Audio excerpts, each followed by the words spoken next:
Yeah, so hello everybody. Here we are in the beginning of the probabilistic modeling workshop, part of this series of workshops of the reclosure celebration, preparing for the reclosure event in the beginning of December.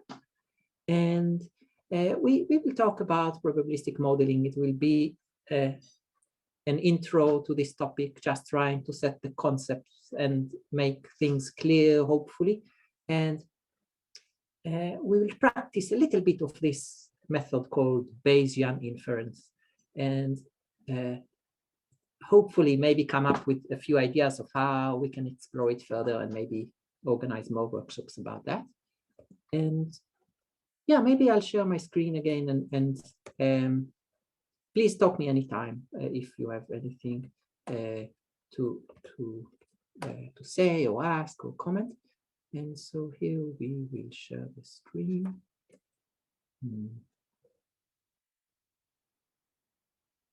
Yeah, so we have the Zulip chat here so that we can kind of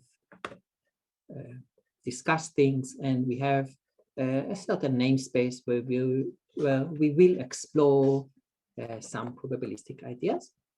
And maybe we'll begin on the technical side, kind of our comfort zone, discussing Clojure libraries and such. So we will be introducing a few Clojure libraries, just a little bit. Most of them are by our friend Tomasz. You may know Tomasz by the name Generate Me. That is the name by which Tomasz is known. Generate is known on the web usually, and so many of these are by Tomasz. FastMath is a collection of statistics and math functions for the JVM. We'll use it a little bit. Inferme is the main library that we're using now. It is also by Tomasz, and behind the scenes, it uses CLJ plots. Maybe let us mention it just for fun here, which is another library by Tomasz. And there is something nice about this collection of libraries, which are kind of in harmony with each other and collecting a few ideas that compose very well. And CLJ plot is a wonderful plotting library, still work in progress, but already very much useful. Namespace is a tool that a few of us have been collaborating about. It is this tool for data visualization and literate programming. We'll just taste a little bit of it for our needs today. There will be another workshop about it.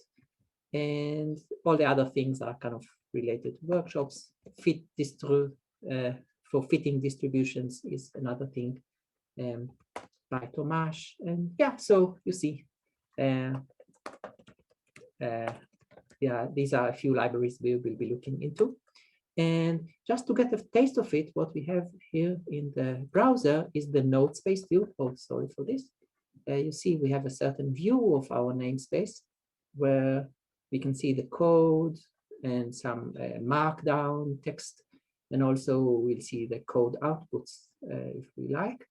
And I set it up just by doing Namespace restart and opening the browser in the corresponding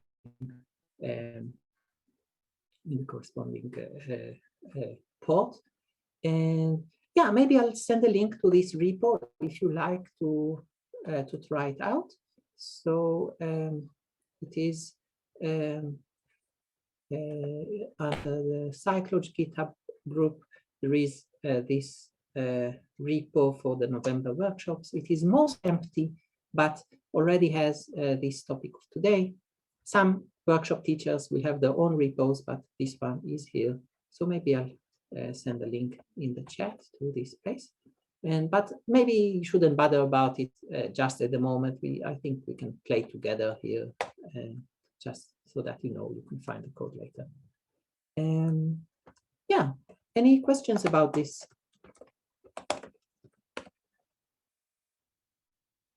About the setup, about anything we are hoping to look into? I thought it would be nice to begin with technical things because that is like what everybody is used to. Right, so you see it is a very Clojure session. Great, so let us just begin with a little more setup. I'll skip these details, they are just for things to render nicely. And then maybe let us begin with the background. So you see, I recommend any of these two books, which are both trying to bring this topic called Bayesian Inference and Probabilistic Modeling for the audience of programmers. So I think they are both nice for the kind of thing we hope to do now. I haven't read any of them fully, but they have been useful to me. So this one, the ProbMods project by Goodman and Tenenbaum and friends, is an interactive book. It uses a JavaScript-like language, and some of the people involved were also involved in Clojure projects like Anglican. And I think a few of the things we'll do now are very much similar to how this book begins. And I think you'll find it very nice. I did enjoy it. And sorry, do you know if it's good enough for a beginner, or if it has how much knowledge it is? Okay, good. It is. It just assumes some familiarity with programming. Yeah, it really builds the concepts beautifully from first principles. And yeah, and Tomasz, our friend who built Inferme, the library we use today, did try to make Inferme compatible with some of the notions here, and also reproduced most of this book in the library as code examples. And yeah, and then the other book that is kind of famous is this Probabilistic Programming and Bayesian Methods for Hackers, which is just a GitHub repo. It is in Python. It is by Cam Davidson Pilon, and it is using this PyMC library, which is very famous and friendly to people who are open-minded enough to look into Python. And I think it is also trying to bring this idea of allowing programmers to have these ideas of probabilistic thinking. And yeah, so both are recommended. And there are a few Clojure libraries in this field that some of you have mentioned. And here we look into Inferme. Anglican was probably the first famous Clojure library for Bayesian inference. And there are a few others. And is anybody involved in one of these projects and wants to say anything about it? Yeah, a few weeks ago, we had a London Clojurians meetup about Daphne by Christian Weilbach. It is a new project and very much interesting in it, the approach of it, different from what we'll see today. And we hope, to look into it more in the future. Now, we'll focus on Inferme, this library by Tomasz. And you see it has a nice README that at least I think after this session, most of this README should make sense, even though it is kind of initial. You see, it is not in Clojures yet. So to use it, you need to build it locally and just, line install. And yeah, that is what we use. And you see, it is a habit of Tomasz that whenever Tomasz creates a new library, it is also about creating lots of tutorials. So all these tutorials are just reproducing this ProbMods book we have seen, and Anglican tutorials from the Anglican library and Metaprob and etc. So you should look into these. They are very nicely written, just reproducing the code in a very readable way. And I think of these many libraries that, I haven't learned all of them. I think Inferme is one of those which is really trying to be very clear conceptually about what it does, and in terms of how the code is built. And I hope we'll see that. Any comments so far? Yeah, so what we do is, now I'll change the kind of the behavior of this Namespace tool so that it will only show us the last evaluated value, and I think it will be, oh, doesn't it work actually? Oh, yeah, sorry, I'll restart it. Never mind about it now.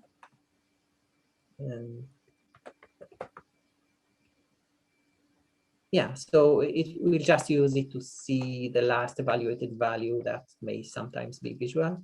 So it will mostly be a data visualization tool for us at this session. And yeah, so we'll begin just by seeing how we can create random numbers.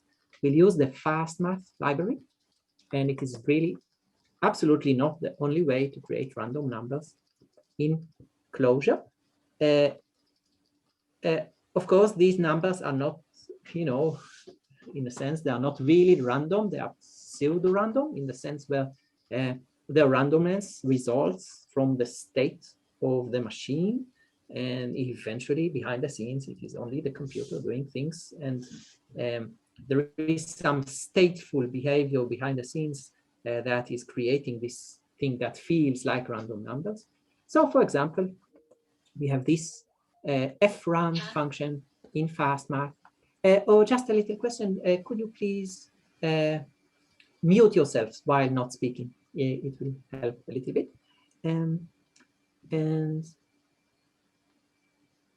Yeah, so this function FastMath, you see FastMath frand can just allow you to create a random number, right?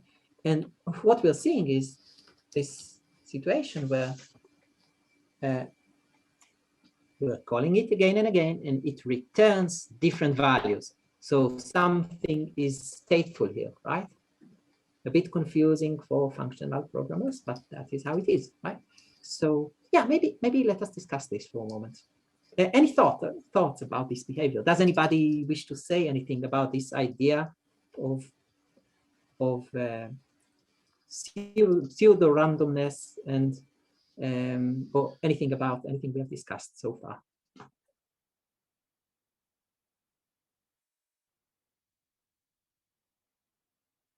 Yeah. Great, thank you. So yeah, let us share the screen again. Oh, yeah. And please remember that I don't see the chat, so please tell me anything if you have anything to tell, and then mute yourself back. Great. So this function is stateful. What is happening here? There is some state, some value that is updating, and the return value is somehow derived from it, and then it is updating the state behind the scenes again and again. And it is done in a certain way so that these feel like they are independently sampled. Can you say anything about these numbers, about what you're seeing here? What kind of numbers are these? Well, there are floats between 0 and 1, I guess. Perfect, thank you. Yes, so they are all floats. Maybe that is why it is called frand. They are all between 0 and 1. And also, maybe later we'll see that they are uniformly distributed between 0 and 1, whatever it means, right? So we hope to have like a precise meaning to what I just said, that they are distributed uniformly, like not concentrated in a certain region more than others, right? And now, right, we can sample a few of them, and it works too. Like we can sample 3, and there is a problem here. Can anybody comment about the problem that we may have here? Does it give a yeah? Does it give a suite of numbers which at some point will repeat themselves? Yeah, so actually, possibly because this change of state may one day result in the same state we have already experienced, but that is not so likely. It is not so likely because the state has you know, it is not like a small number. The state contains quite a few bits, and all these bits are kind of mixed every time we update the state. So it will take a lot to get a repetition. So that is maybe not our main worry about it, but indeed, if one designs a random number generator, then this generator needs to be taking care of that detail. So it needs to not have too frequent cycles, right? Any other comment about problematics of this? I think there are two kinds of random generators on Java, kind of fast ones, and then secure random. I don't know which one is used here, and if this matters for this purpose. Yeah, thank you so much. Yeah, so at this moment, we'll not talk about security and performance of the different generators, but yes, that absolutely matters. And there are different flavors, and this library FastMath has a few of them. And maybe let us comment about another problem here. And that is what we are experimenting with is not reproducible, right? If I get some result and I'm interested in this result and, you know, in what my program does with it, I will not be able to repeat it because, you know, it always changes all the time.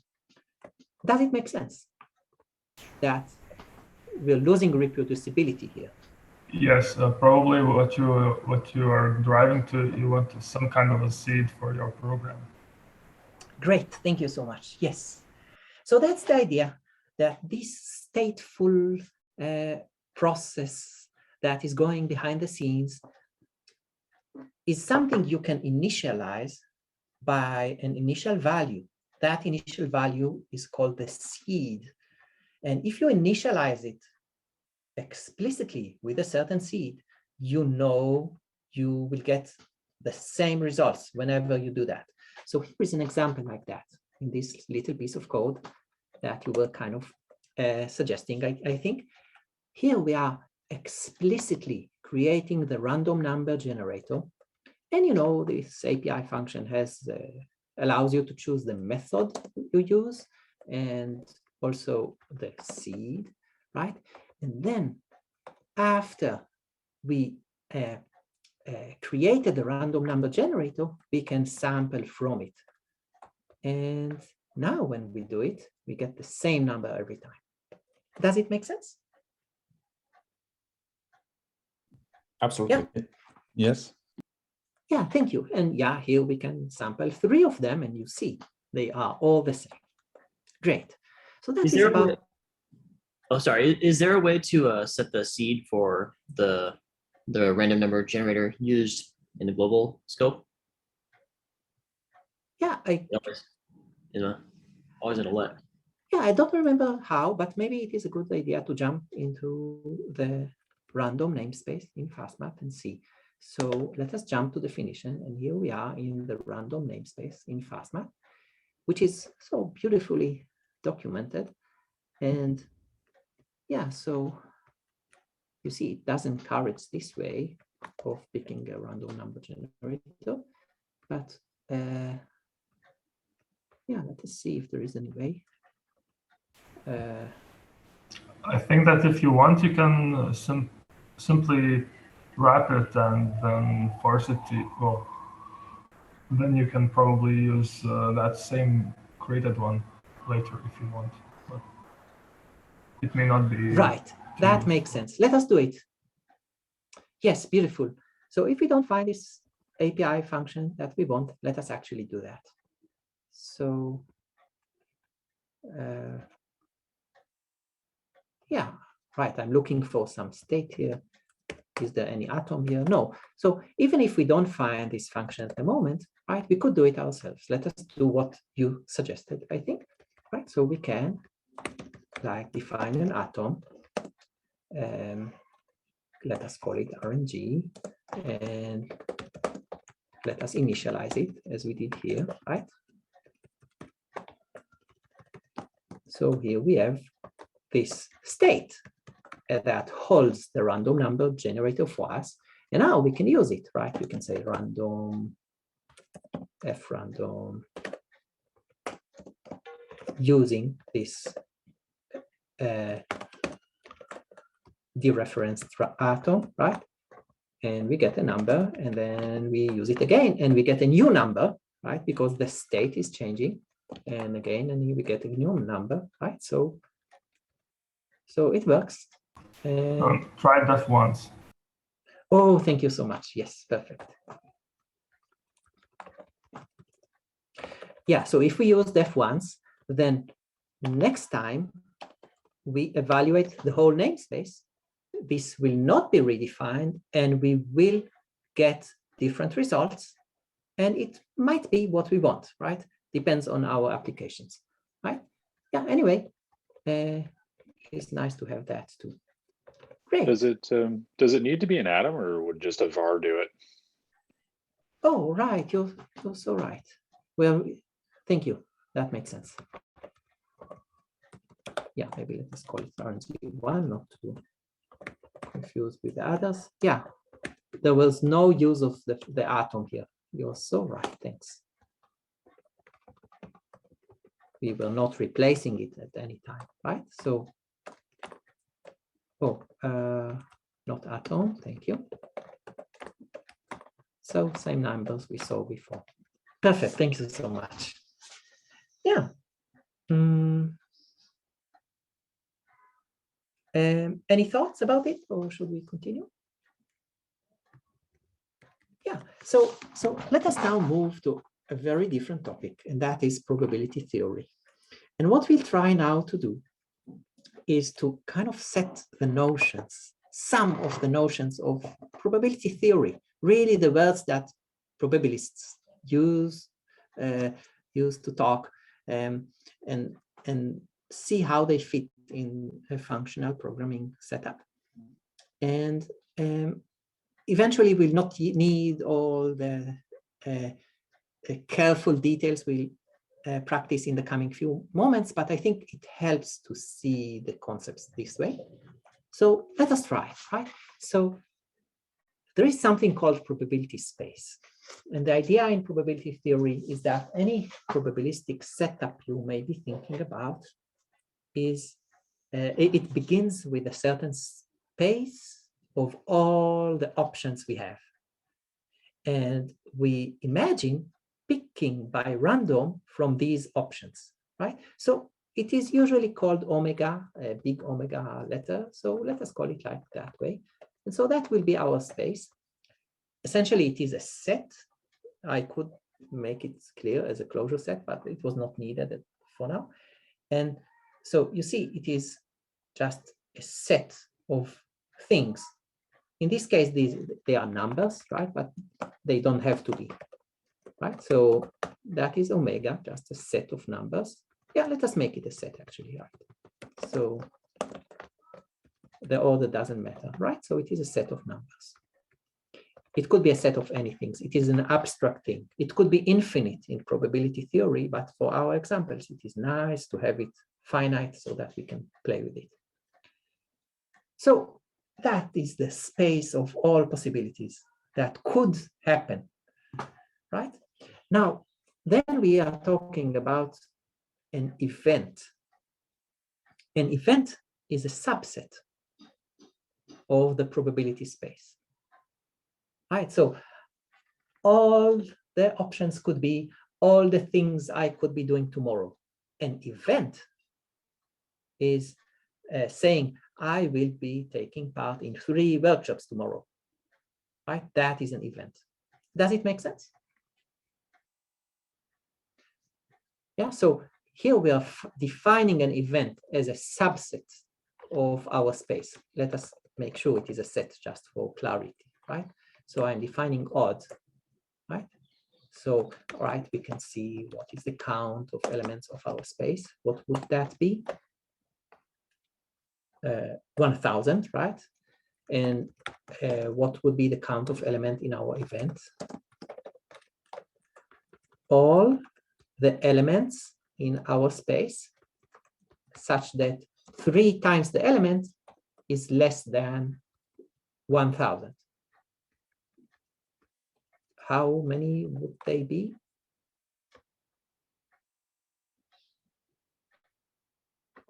Yeah, does it make sense? Yeah, that it is about 1/3 of our elements. So an event is some part of the space. And then we can ask about the probability of the event, and that is exactly the ratio of the number of elements in the event and the total number of elements. So the probability of odd is about 1/3, right? And right, it is about 1/3 the probability that 3 times a number between 0 to 1000 would be smaller than 1000. Any comments about this?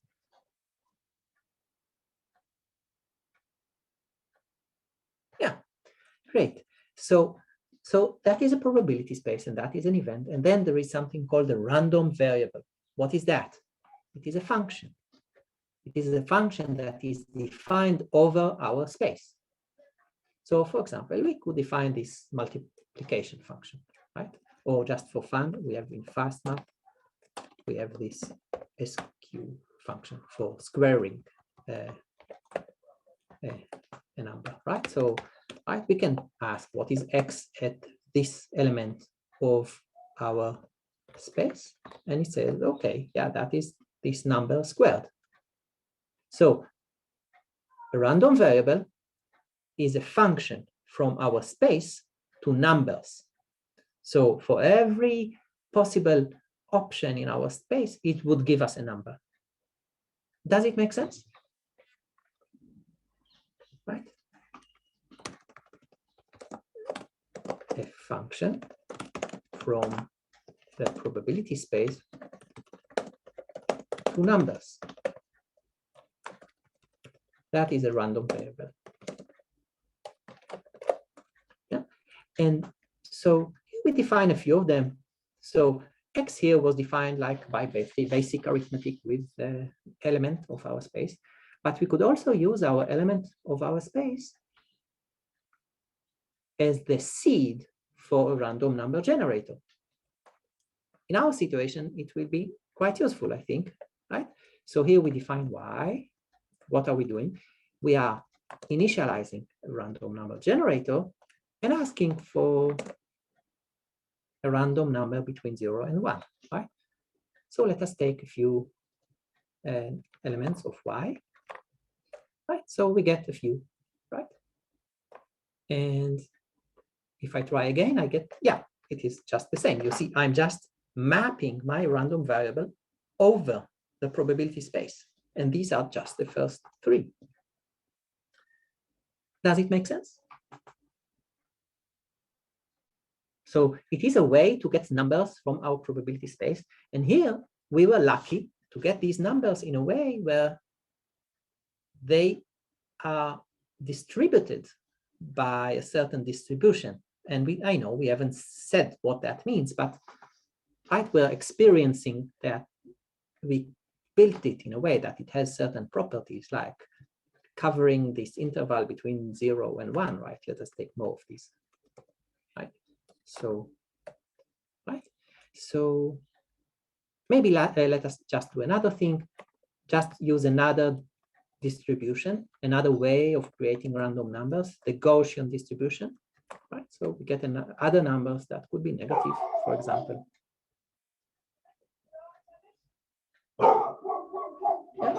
Yeah. Any thoughts about this? Maybe let us stop sharing for a moment to see if there are any thoughts or comments. Well, the idea of making a function from omega to number, it's quite clear. I don't know what's the point of using the event as the seed of the random generator, but otherwise it's clear. Yeah, thanks. Yeah. So, right. So what we did was taking the element in our probability space as the seed of a random number generator. And in this way, we could create a random thing out of it that has certain properties that we may like. And typically, we would like to create a probability space with some properties of randomness. And that is just one common way. Usually, we'll not do all this setup. We'll not have this set of seeds. This practice is important here, mostly conceptually, because that is the probability theory notion, right? And we saw earlier, most often we will not even say anything about the seed. We'll just let it be this state behind the scenes. And we'll kind of have a function without showing the argument of the function, right? But I think for us as functional programmers, it may matter to think about it as a function, and it happens to be just the way that probability theory people like to think about it, right? So yeah, maybe I'll share the screen again so that you see, right? So all I'm saying is that our random variable here is something that gets the seed as input. We could call this omega as seed, right? So our probability space is the source of creating random things, and we can generate them from elements of our space, right? And now let us see how we can create events about random variables, right? So this y we're taking, we can think about it as the way of creating random numbers between 0 to 1, right? And we can say that we are describing an event about y. Y is less than 1/2, right? Y is less than 1/2. That is an event. That is part of our space. That is something that not always happens necessarily, right? And to build it, we just filter over our space with a predicate that takes y into account, right? So we're looking for all possibilities in our space where y is less than 1/2, right? So we define the set, which is a subset of our space, right? And we can ask for the probability of that subset. Can we guess what it might be?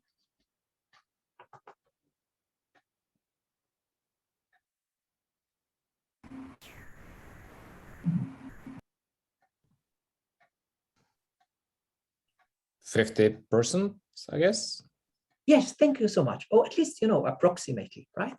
So that is the precise value. Our probability space is not infinite. It is just a set of 1,000 numbers. And for each of these, we created this call to f random, which gave us a number between 0 and 1. And we had this feeling that they were evenly distributed over this interval between 0 and 1. So we imagined the probability to be less than 1/2 would be approximately 1/2, right? So that is an event that was defined by y, right? What we did was, in a sense, composing a predicate over y, right? Right? We could define it like this way. We filter using a composition of a predicate and y, right? And then we could ask for the probability of it. Oh, sorry. So that is the same, right? Great. So that is just to get used to the notions. In a moment, we will make it more applied, I think. So, right, we defined 3 random variables, x, y, and z. Right? X was just about squaring the values in our probability space, which happen to be numbers, right? So, right, we took 34 and we got this big number, right? Y was about using them as a seed for f random. Z was about using them as a seed for G random, this thing that gave us numbers, which are sometimes negative, right? So what is a distribution of a random variable? What is that? So we just saw one probabilistic question that we asked about random variable. This probabilistic question asked, what is the probability that this random variable is less than 1/2? And what it meant was composing a predicate with that random variable, right? Applying some test to the return values of it, right? So what happens if we ask all possible questions about a certain random variable? We apply all possible predicates to it and ask for their probabilities, right? All probabilistic questions about a random variable. What is the probability to be less than 1/2 or more than 1/3 or whatever, right? The collection of answers to all probabilistic questions about the random variable, that is distribution of it. It is this abstract notion of all probabilistic knowledge about the thing. One way to visualize it is this plot that is served by this function, which is using CLJ plot behind the scenes. And you see, we are doing two things here. We are doing a histogram. A histogram is about binning the values on the axis of numbers and counting how many occurrences we have in every bin, right? And we're also estimating the density here, right? Some smooth curve that is kind of trying to approximate this rectangular histogram shape. Does it make sense what we just did here? Right. We took our variable x. X was this thing. It was squaring our values, right? And a question: Does it matter? Does it matter what kind of approximation they use to graph?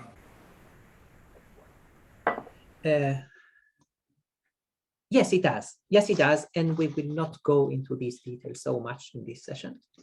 And yes, it may dramatically matter how we are approximating a certain distribution. Absolutely.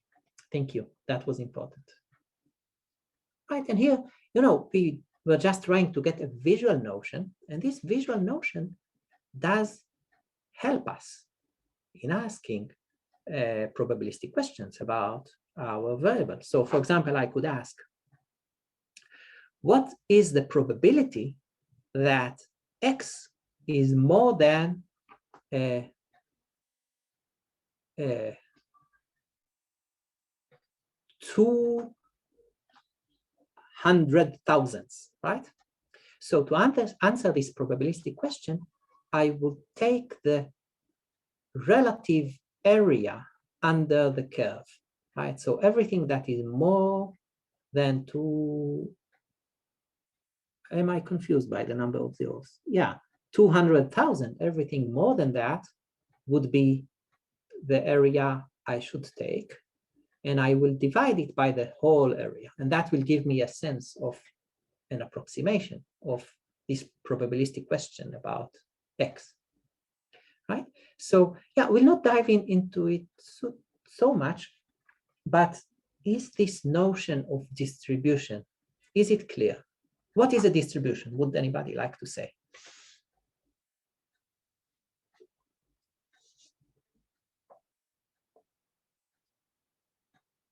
Well, Yes, I should just summarize what you said. So it's yes. Everything we know about the random variable. So all the what are the probabilities of all possible outcomes? Yes, wonderful. Yeah, all probabilistic questions we could ask about it, right? So we ask questions about events defined by the random variable. What is the shape of those questions? This shape, right? Let us write it differently. Like here we could have any predicate. So this code does not compile, but for any predicate function here, where a predicate function is just a Boolean function, right? We get a probabilistic question about our random variable. The distribution is the answers for all those questions. And the histogram or density are just ways to approximate those questions. Now, what about y? What about y? Right, we had this y here. That is how we define y. We use the element of our probability space. We took it as a seed for a random number generator, and then we asked for one sample from that generator using this frandom function, right? That is how those numbers from y looked. So now let us try to guess. If for x we saw this curve here, right? What kind of shape we're expecting to see with y, right? Maybe not obvious, but maybe let us think for a moment.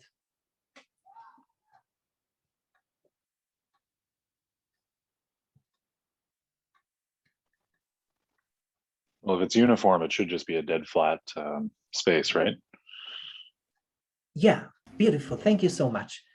So you're saying that the y-axis of this plot should be more or less flat, right?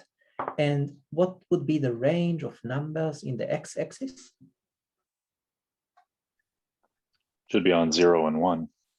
Perfect. Thank you so much. So let us see it and see if it makes sense for us, right?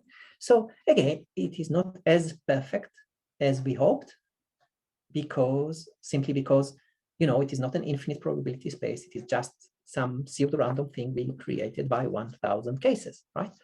So in these cases, it is more or less a uniform distribution. And now we just define what it is. A uniform distribution is one where the probability of being in some part of the interval between 0 and 1 would be proportional to the length of that part. So what is the probability of x being less than 0.2?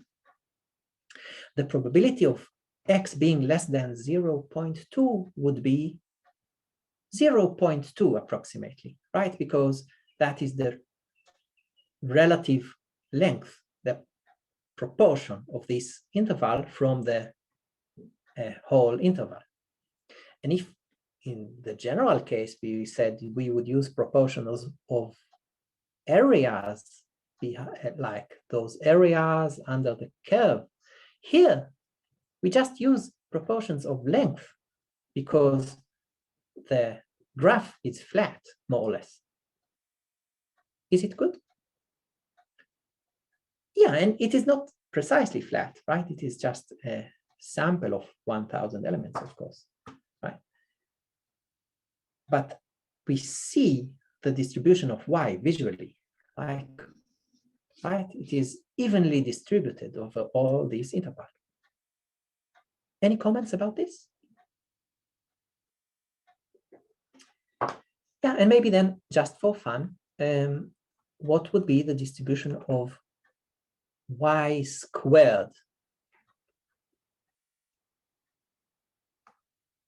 Any guess about the shape we are expecting to see?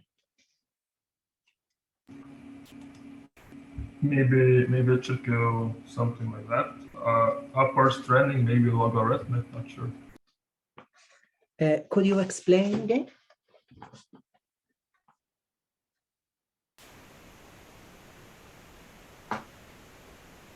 The number is 0.8, then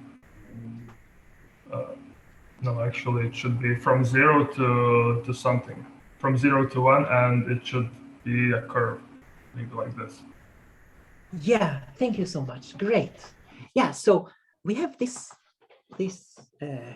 phenomena, this feature of this square function, where if you take a number between 0 and 1 and you square it, would it be bigger or smaller than the number you had?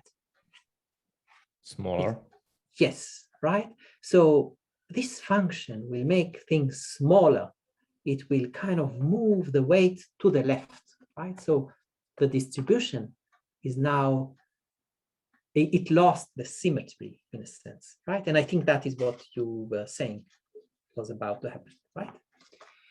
And now about this, the Z random variable Z was defined using this G random function, which is for Gaussian, right? Named after Gauss. And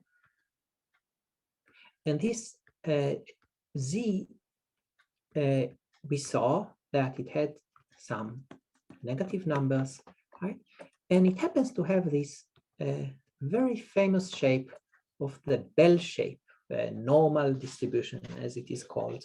And yeah, this thing appears in nature in many situations and has some mathematical theorems that try to explain in what situations it tends to appear, this bell-shaped distribution. And we might see something related to it a little later in this session. Yeah. Any comments so far? Any thoughts about all that? I think in a few moments. Yeah, thanks.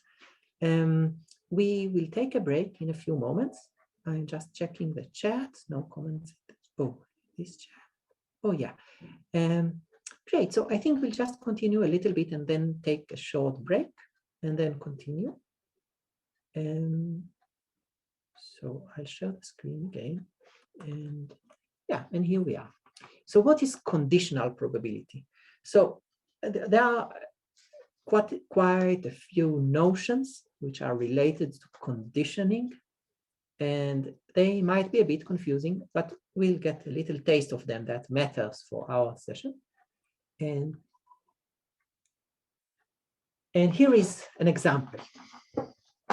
We had, maybe you remember, we had our variable y, right? That is the distribution of y. And we did define this event, y is less than 1/2. And this event has the probability of about 1/2, right? Now we define another event. Y is more than 1/3, right? What would be the probability of that? About 2/3, I guess. Yes, wonderful, right? About 2/3, because it is proportional to the part of the interval that matters. Now,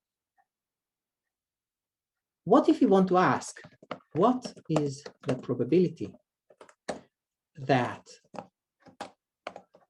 y is more than 1/3 conditioned on y being less than 1/2? Right? That is a typical question we may have, right? We have some information we are conditioning on. Somebody did tell us y is less than 1/2. And now, after conditioning on that information, we want to ask a probabilistic question. Does anybody want to offer an answer? Is it 0? Because it is the same distribution. Or is it a different distribution? So it is, y is distributed by this distribution uniformly between 0 and 1. And we have two events here, right? We have this one, and we have this one.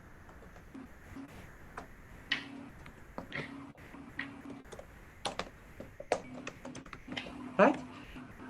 And let us think, these two events, is it possible that both of them happen? In other words, these two subsets of the probability space, these two subsets, do they intersect? Is there any number that is more than 1/3 and less than 1/2? Let us check, right? Should be. Right, yeah. So let us check this. So we can take our y is less than 1/2. I guess would be about 20% chance. Yeah, so Yeah, I think something like that. Maybe we'll make it more accurate in a moment. And so first, let us find this intersection, right? So here's one way we can do it. We can filter one event by the other. Why can we do that?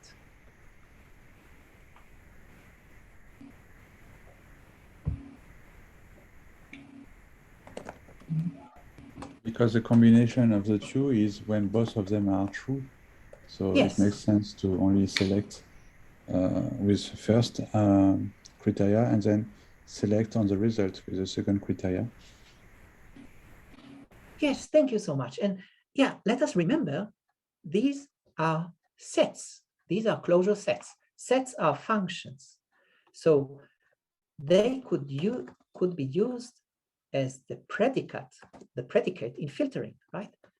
So if we do that, we actually get all the members in our probability space where this event happens and the other two, right? So now, what is the probability of this?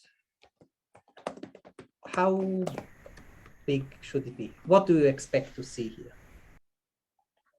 All the numbers between, well, I mean, all the cases where y is more than 1/3, but less than 1/2, right? So we could write it this way. Y is between 1/3 to 1/2, right? What is the length of this interval?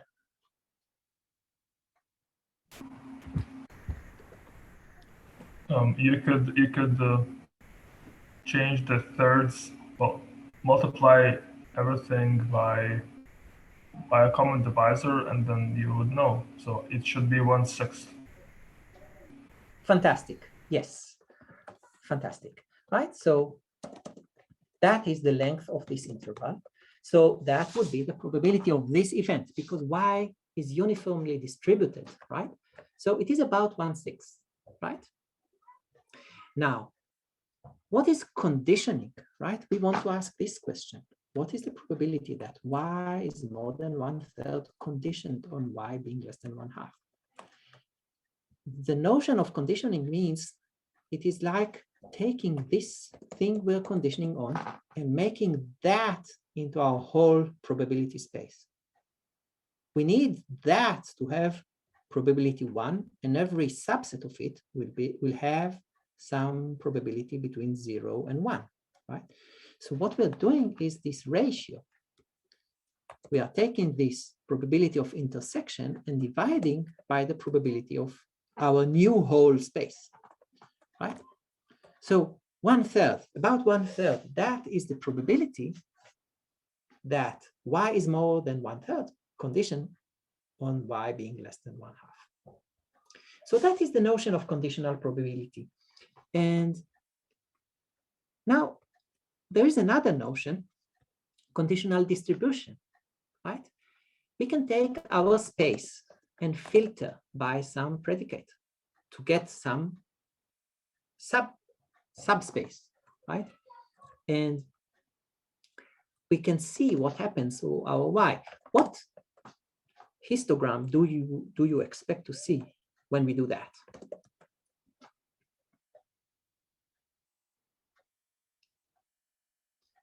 Right? What range of numbers would it take? What shape should it take? It should still be a line. It should Right. still be a flat. Yes. But does the range change?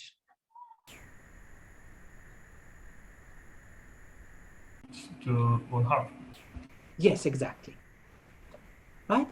So that is what happened to the distribution of y by conditioning on this event, right? We got random numbers between 0 to 1/2 because we conditioned on this event, and they are still evenly distributed, approximately, right?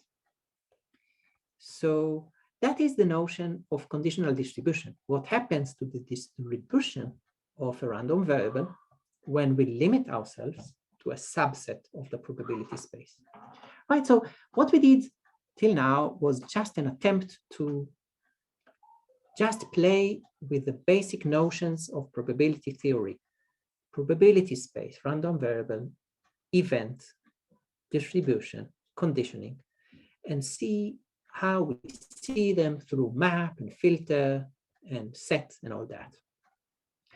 And I think now it is a good time for a break. And after the break, we will look into this library Inferme and see what we can do with it.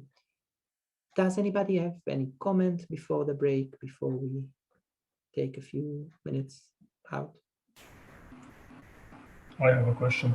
Does previous y distribution has their y-axis on 2 as well, or is it only this one? Could you ask again? So in the probability, we have number 2 in the diagram. So is the previous y distribution also on 2, or is it just effect of something? Oh, yeah. Thank you for this. So this axis here is not we shouldn't take this height of the axis as interpreted as probabilities. So it is just we are using this just visually, and to compute probabilities with this plot, what we do is looking into proportions, right? We're dividing areas by the whole area. So just to not be confused, I would ignore the scale of this vertical axis, right? The way to use this plot is to compute proportions of areas. And I guess we could expect that the previous plot would have different numbers there, but I encourage you to ignore them, right? They don't matter so much. Please don't try to look for any interpretation of them at the moment. Okay, I thought that if we shrink the x into half, then we enlarge the y, but all right. Yeah, I think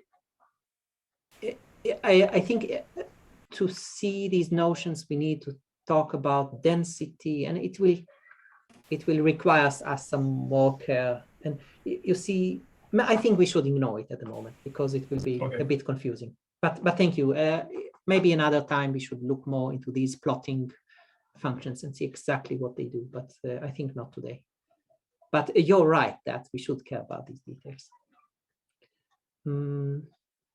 Any other comments before the break?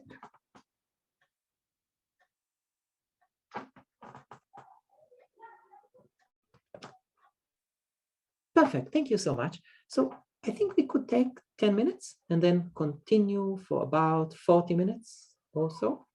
Is it good? Good. Yeah. Thank you so much. See you soon. And I leave it open. I'll just stop the recording. So if anybody wants to chat, you can. So hello, we are back from the recording.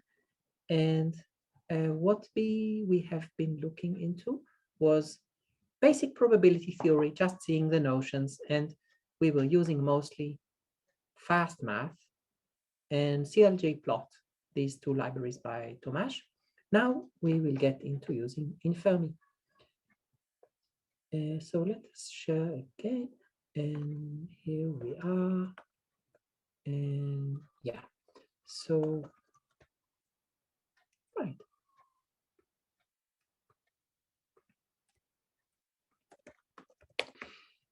So Inferme, this library for Tomasz, is a certain way to describe probabilistic models. And let us look into a simple description and see if it makes sense for us. And then we'll try to kind of make it more complicated and see how the previous notions, how they appear now in this way. It has some so-called inference algorithms for being clever about sampling, from distributions, and we'll see what it means. So here is how we define a probabilistic model here. That is a macro, right? So def model is a macro, model result is a macro, and so that already adds some confusion possibly, because the meanings of things are determined by the interpretation of the macro, but I hope it will be clear. So here is what we are saying. Here we are defining a probabilistic model. We are no longer mentioning the probability space. We'll stop mentioning it. We don't need to name it anymore. We can imagine an infinite space. What we are interested in, we are interested in the distributions of random variables over our space. So for example, we can say, assume we have a random variable y that has uniform distribution. And this distribution by default means between 0 and 1. Right? So that is an assumption. Right? And then we are saying, okay, we assume that is an unknown random thing that we have.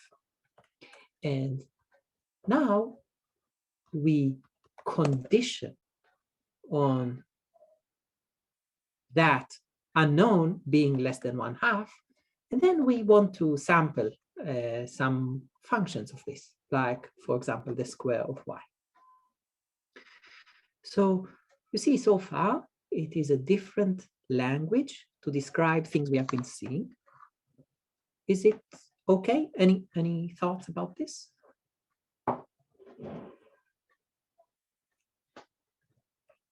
Yeah, this specific syntax, in a moment, it will be more clear, where we'll see the flexibility of it in different situations. But for now, what we did was specifying some assumptions about unknown things, conditioning on them, and then saying what functions of them we are interested in. Right? I have a question about the second parameter of the vector. So the first you have y, so it is more of a binding than a parameter list, right? It is not a parameter list, it is a binding. Exactly. Thank you so much. Even though in probabilistic language, in Bayesian language, this is exactly what they call parameter. But yeah, it is a binding of this symbol to something. And you know, whenever we have a macro, we can always macro expand to see what is going on behind the scenes. Maybe we'll not do that now because it will kind of distract us. But yeah, you're very right. And and is uniform real getting called as a function, no. Or is that more of a list? Yeah, it is a shorthand notation for a function called like that. Just to be sure I'm not mistaken. Yeah. So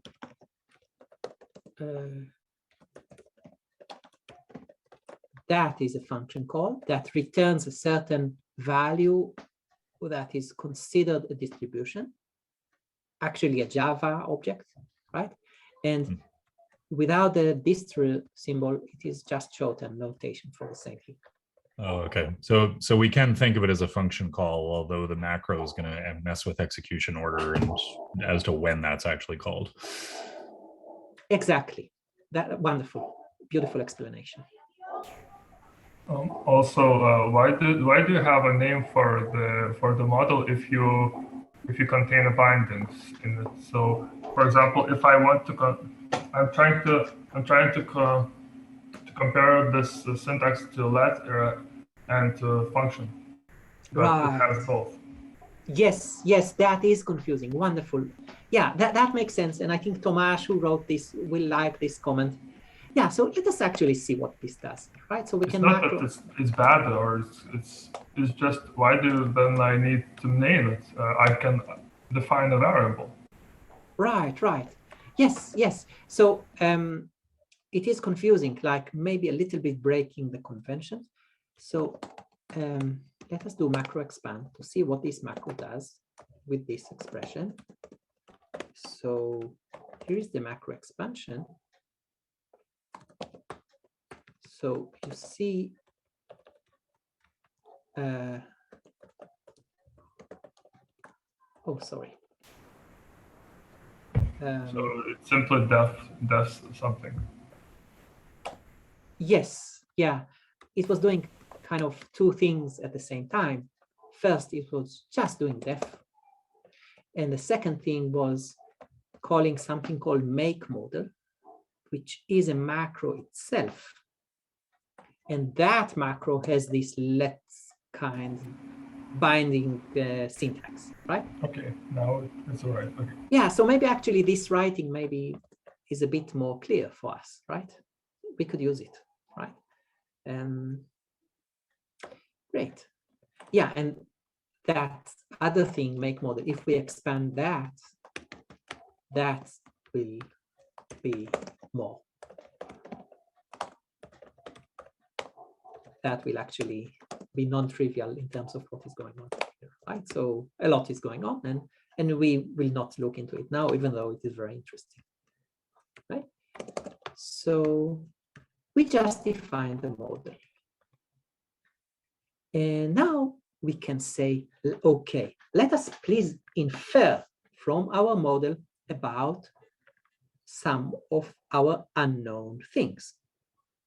So to infer, we need to pick an algorithm. Now we'll use some algorithm called rejection sampling. We'll not talk too much about these different inference algorithms, but in a sense, all those algorithms, what they need to do is to allow us to sample random situations that satisfy the assumptions of the model, both the assumptions of the unknowns, the distributions of the unknowns, and the additional assumptions like conditioning.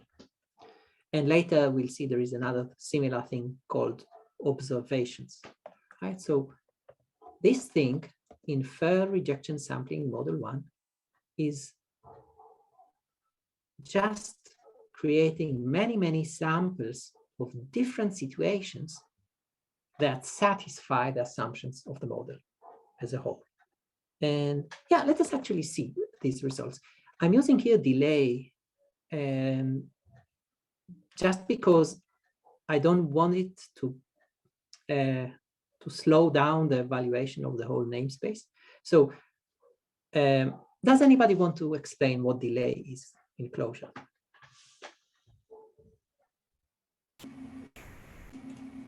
I can try. Delay is postponed computation that you can execute later. But you can describe a computation, which is in this infer rejection sampling. This would be our computation, and then later, if you call at as in atom, then the first time it will evaluate it, and then the next times it will reuse. Fantastic. Yes. Yeah, that was perfect. And the reason I'm doing that is that I want the whole namespace to evaluate quickly. So you see, I am just evaluating it and it is done, even though there are some big computations here. And you see, this thing is a delay, and to reference it, to actually make it compute, I need to call it by this strudel sign, @ sign, as you mentioned. This wouldn't happen either because I use a delay here too, right? So I evaluate this whole namespace and all those delays do not happen. Now, it is kind of related to the way I'm working with this tool Nodespace. When I want to see one of them, the Nodespace would dereference it. So that is kind of a common practice we're trying to find, to have some dynamic quick exploration where we can actually dive into some slower parts of the computation when we want to. And So anyway, if you don't want to bother about it, you can just ignore all the delay written here and such, and all the @ signs. Just ignore them, and it is what we're actually interested in. Right, so here we just define our results as inference over our models. And what is this inference? Let us print this structure. Yeah. Here is this structure printed. You see, it is a collection of samples, basically, right? And you see, most inference algorithms will try out many samples, but accept only some of them. So we see the accepted ones, in a sense. And we will not talk about it so much, but that is what we have. We have a way of sampling from our model in a way that satisfies the assumptions. So now when we draw this histogram, we get a familiar picture, right? That is the conditional distribution of y conditioned on being less than 1/2, right? So that is just another way to show what we had earlier in another representation. And here is y² that we saw, right? So it is all familiar. Here is another thing we can trace over y. What trace over y does? It just, taking this structure we saw and giving the sequence of y values, right?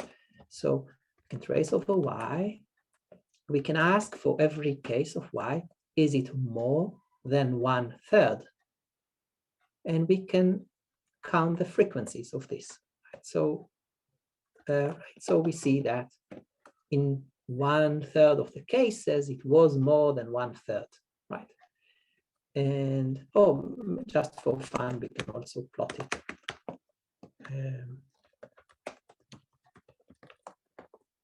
Right? We have this visual representation of these two situations, false and true. Right, so we see how we address our previous notions with this way of writing using Inferme. Any comments about that before we continue?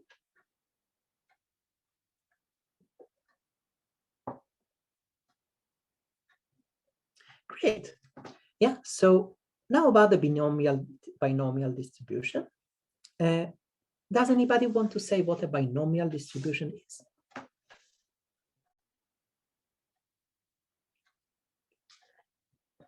Yeah, so let us describe a probabilistic experiment. And you see, now I don't use these bindings. I'm not interested in them so much in this case. I just want to describe a probabilistic situation. I'm not even conditioning as we did earlier. I'm just describing relationships. And you see what I'm writing here inside it is just Clojure. It could be anything, any Clojure function calls. It has the full power of the language. That is not obvious. What we are doing here is a part of this flavor of programming called probabilistic programming. And many probabilistic programming systems, they need their own language to describe probabilistic situations. Here, this case allows us to use Clojure itself. Any Clojure function could be used here, right? The whole JVM is available for us. And that means a lot. Anyway, yeah, let us see what we're describing. So we are looking into a probability distribution called Bernoulli. Bernoulli means that we have two options, a true and false, and they have some probability for true. And that is at least what it means here. And you can think about it as heads or tails for a coin you're tossing, right? So here we call this distribution a coin, right? Like we're tossing a coin. And this coin is fair, right? Because it has this probability of heads. Now we are sampling from this Distribution. That is the same fast math library. We can sample using it from our distribution. We are sampling 3 times. So these are our coin flips. And we are just summing them up. These flips are either 1 or 0. And you can think about 1 as heads and 0 as tails. So we are counting the heads in our coin tosses. And then we are just reporting it as the result, right? So that is our model. Is it clear, this model we defined? And then we're doing some inference. I asked for more samples than usual. There are all kinds of parameters you can pass here to the inference. I use the most basic algorithm because there is no conditioning, nothing special here. I'm just sampling from this probabilistic narrative that we defined. And we are tracing this total thing that we called. And let us see what values it gets, right? So it gets either 0, either 1, either 2, either 3, and that is the numbers of cases in our samples. Is it good? Any thoughts about this? Is it surprising, maybe?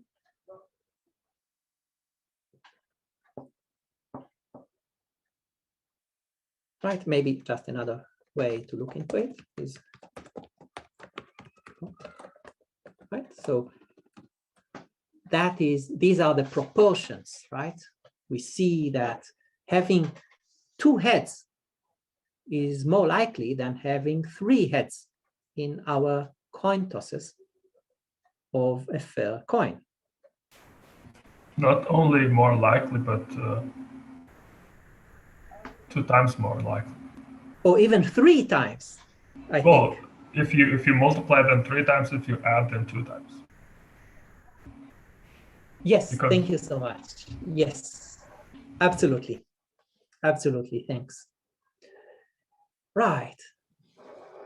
Yeah, so sorry, I'm curious about the forward sampling. Is that kind of like a forward chaining versus reverse chaining? I'm not sure about this notion, Okay. but well, I'll look into what other options there are for that. It looks interesting. yeah, is it just like a different way of calculating the same result? Is that what it is? All it does is just going by the script we have written. Forward sampling is just about that. We did specify instructions and it just goes by the instructions. In a moment, we'll see what backwards might mean. Oh, cool. Okay. Or reverse. Yeah, but I'm not sure about the notion you mentioned. Maybe just my ignorance about these algorithms. Yeah, cool. Thank you. So thanks. So, right, so that is a binomial distribution, the distribution of the number of heads in coin tosses, where we had 2 things that affected this distribution. The probability of heads in one toss and the number of coin tosses. And also, of course, we are assuming that we are tossing all the times the same coin and independently, right? Each coin toss is independent of the others. And when we are summing up the times of we got heads, that is when we get binomial distribution. In other words, it is the distribution of the number of successes in a sequence of random independent trials in some notion of success and trial, right? So that is what we got here. That is the binomial distribution.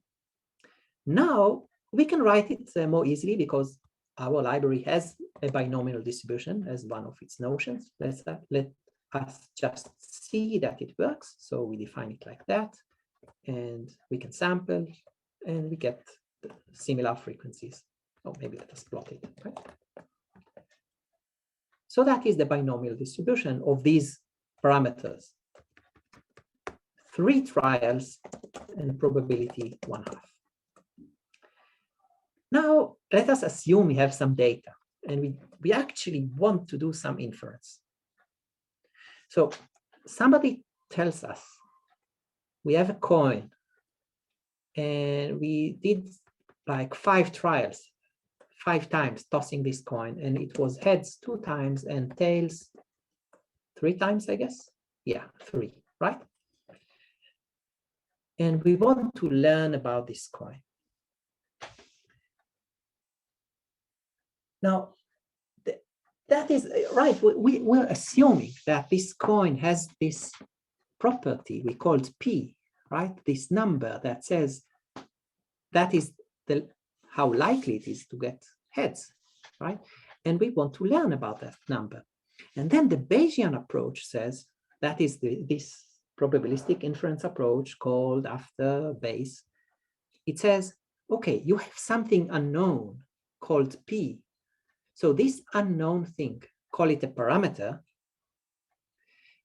you need to assume something about its distribution.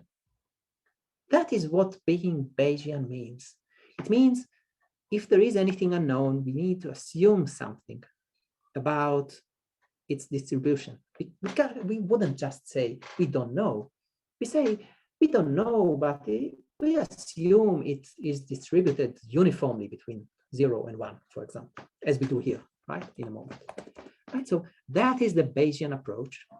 And I think one nice thing about this coming month is that we will have other workshops, and another one of the interesting ones will be by our friend Rohit. And Rohit will teach about statistical inference with much less assumptions about the models. It will be a completely different approach. And I think it is kind of nice and complementary to have these 2 ways of looking into things. And Rohit will teach this so-called model-free approach that is, it has its own charm and its usefulness. And here we are assuming things, right? We are assuming P is uniform. That is our assumption of the unknown. And then we are just describing a model. Okay, so we're saying that is P. And we are saying, okay, so we have the binomial distribution with this number of trials and with P. So from this distribution, we have this coin flipping. That is the name you're naming this distribution. And we are saying, okay, our number of heads was sampled from this distribution. And that is our observation, right? We are observing this number of heads. That is our data. That is our observation. And we want to learn about P, right? And so what we wrote here with observation is not so different from what we wrote earlier with conditioning here, but it is a little bit different. It is a different flavor, more flexible of inserting our data into the narrative, right? What we are saying here is that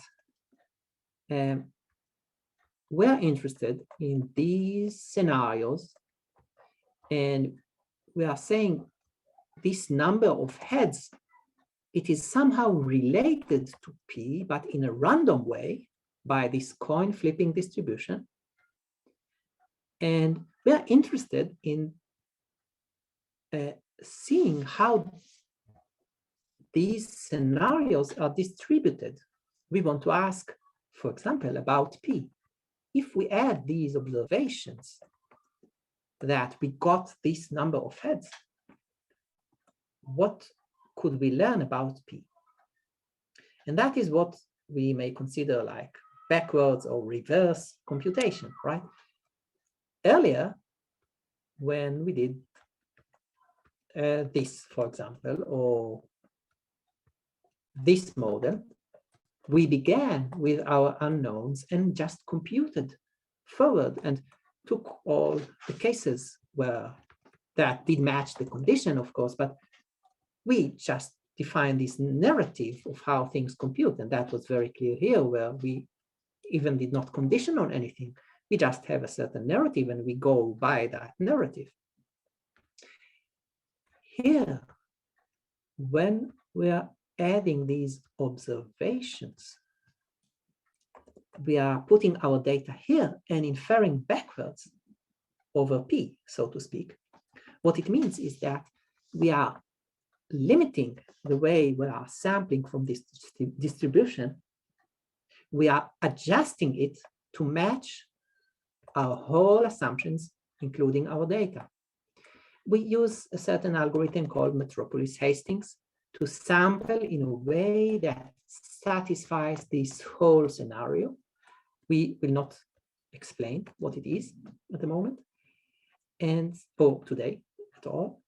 But what it gives us is this ability to sample from this situation and infer about the distribution of P conditioned on what we observed. So we have these notions here. This uniform distribution, it was called the prior distribution of P. And after we use some inference, we will call it the posterior distribution of P. What we learned about P while inserting data into our model.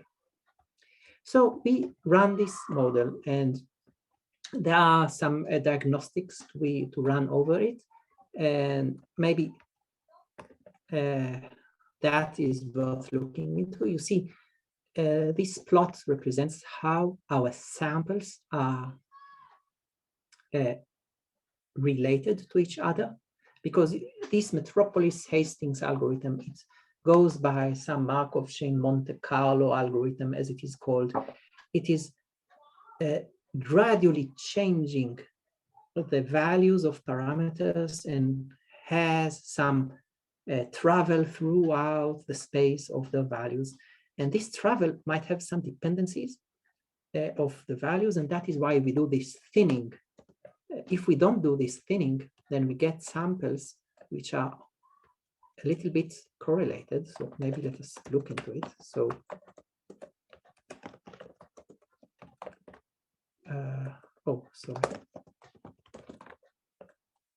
so you see these values we sampled, they change gradually. One after another, they tend to be close to each other. And sometimes they jump more or less. So when we look into this plot, that will not explain too much. Oh, sorry, I'll just restart the Namespace thing. So when we look into this plot, we see that these red ones are saying things are correlated. Maybe after, yeah, maybe we'll not dive into this at the moment, but these diagnostics say you need to thin your samples. You need to sample less, say skip 100 samples every time. So is it something similar as a confidence interval in some statistical methods? Yes. So this gray, dark gray area is a certain confidence region that says if things are inside it, then we consider them to be uncorrelated. Okay. So yeah, and we will kind of skip these details because they might be confusing at the moment. But it is important to know that there are some diagnostics to run over these samples we are using, and the choice of parameters matters to get a decent sequence that we are sampling. Anyway, skipping all those details, we can finally ask about the distribution of P, and that is the posterior distribution of P, right? So we had 5 coin tosses. We assumed P to be uniformly distributed between 0 and 1, and we got 2 heads. And this distribution is the posterior, is what we learned about P.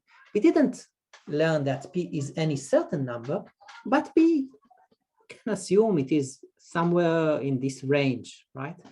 More likely to be around the middle.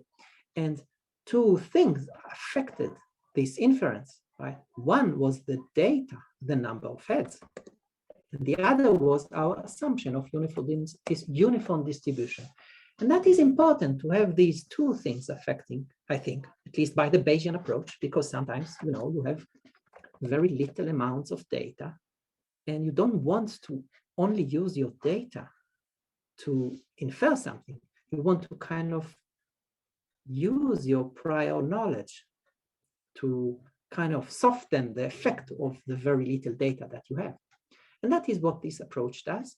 I think we'll continue just a little bit to get a taste of it and to make some sense of it. And then, we're getting close to the official time. We will surely have a continuation session where we can kind of explore further. But any comments at the moment? Maybe comment? I have a question. So does it matter whether we have 5 coin tosses and, for example, 200? Yes, absolutely. If we had more coin tosses, we would be more certain. Let us do that, actually. So I'll do what we kind of prefer to avoid. I'll quickly change the code because it is getting late. So let us assume we had 500 and 200, right? And let us again just check the lags to be okay, and then see this, right? So now we are much more certain, right? We have more knowledge of it. Does it make sense?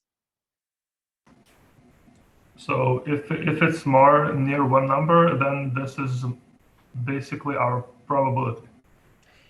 Yeah. Now we can ask, what is the probability that our unknown P is between 0.3 and 0.5? And our answer would be, almost certainly it would be in that interval, right? While earlier, with less samples, we were not that sure it was in this area, right? Okay. Yeah, thanks. Yeah, that was an important comment, right? So maybe let us go back to these.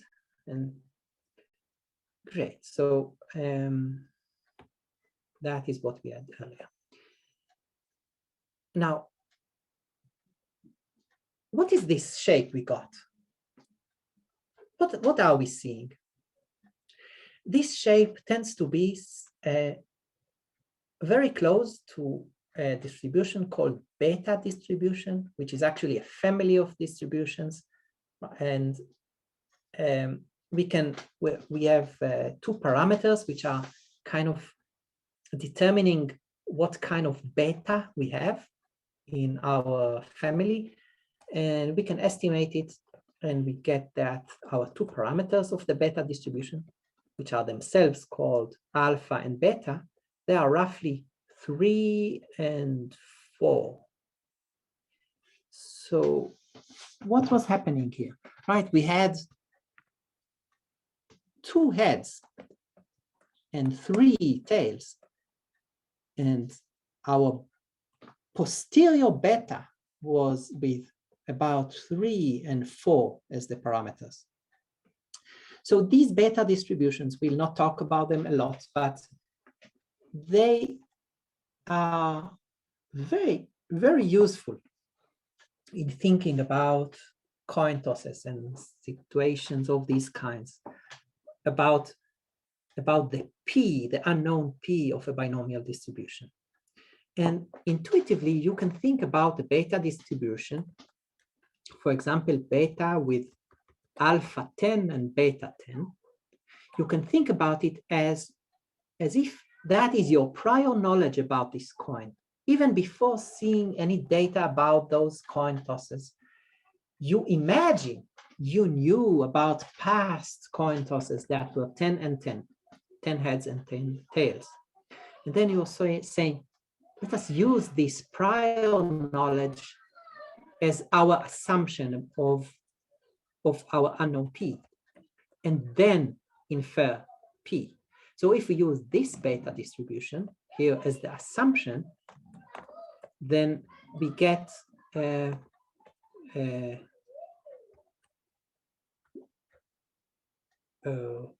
this result. Let us look at the result.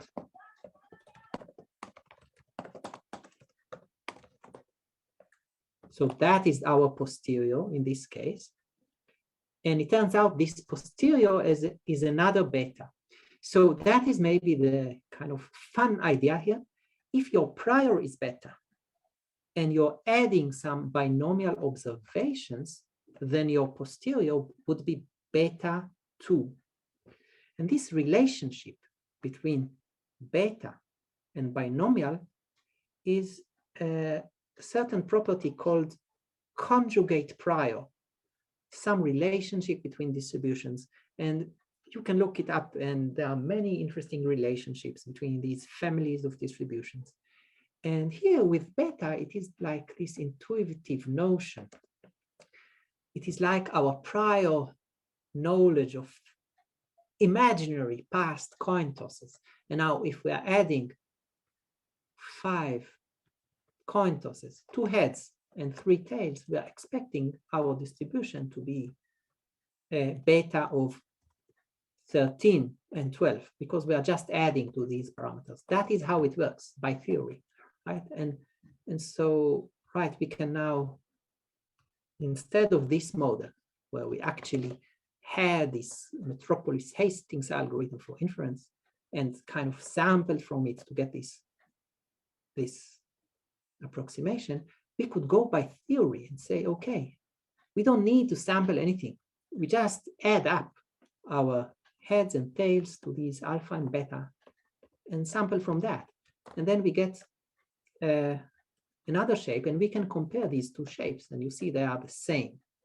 So it was a little bit quick in the last 2 moments, I think, but the idea is that at least in some situations, the relationship between prior and posterior distributions can be determined by theory, can be computed like some arithmetic over the parameters here, right? And that is fun. And the hope maybe we'll do in another session, maybe in the coming month, I hope, is to create more complicated models over these assumptions where we cannot use theory to just compute, and we actually rely on being able to sample efficiently.